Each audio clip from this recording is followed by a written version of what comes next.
પાલિકાના અધિકારીઓએ બુદ્ધિનું પ્રદર્શન કર્યું હોવાના TNN ન્યૂઝના અહેવાલની અસર થઈ છે. પગથિયા પરથી પાઇપ પસાર કરવાની અણઆવડત પર હવે પડદો પાડવા માટે પાઇપ પરથી લોખંડની જાળીના પગથિયા બનાવવામાં આવી રહ્યા છે. શહેરને સ્માર્ટ સિટી બનાવવાની ત્રેવડ પાલિકાના કહેવાતા કુશળ અધિકારીઓમાં નથી. આ નક્કર સત્ય સૌ કોઈ જાણે છે. જે સામાન્ય માણસ ના કરે એવું કહેવાતા ભણેલા ગણેલા અધિકારીઓ કરે છે. રાતોરાત ફાયર સેફટી સિસ્ટમ લગાવવાના અભરખા પૂરા કરવા અધિકારીઓએ પગથિયા પરથી મસમોટો પાઇપ ઠોકી બેસાડ્યો હતો. અધિકારીઓની બુદ્ધિનું પ્રદર્શન કર્યું હોવાના અહેવાલ TNN ન્યૂઝે પ્રકાશિત કરતા અધિકારીઓને ભાન આવ્યું હતું. હવે આ જગ્યાએ પાઇપ પર લોખંડની જાળીના પગથિયા બનાવવામાં આવી રહ્યા છે. અહીં સવાલ એ છે કે પહેલા પગથિયા પરથી પાઇપ પસાર કરવાનું કયા અધિકારીને સૂચ્યું?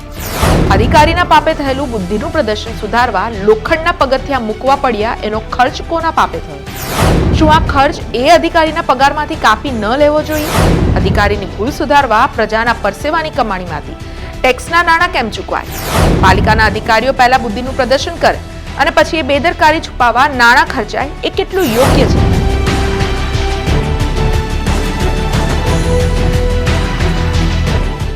સમાચારોના સતત અપડેટ માટે TNN ન્યૂઝને YouTube પર સબસ્ક્રાઇબ કરી બેલ આઇકોન પ્રેસ કરો અને અમારી સાથે જોડાયેલા રહો Facebook, Instagram અને Twitter ઉપર.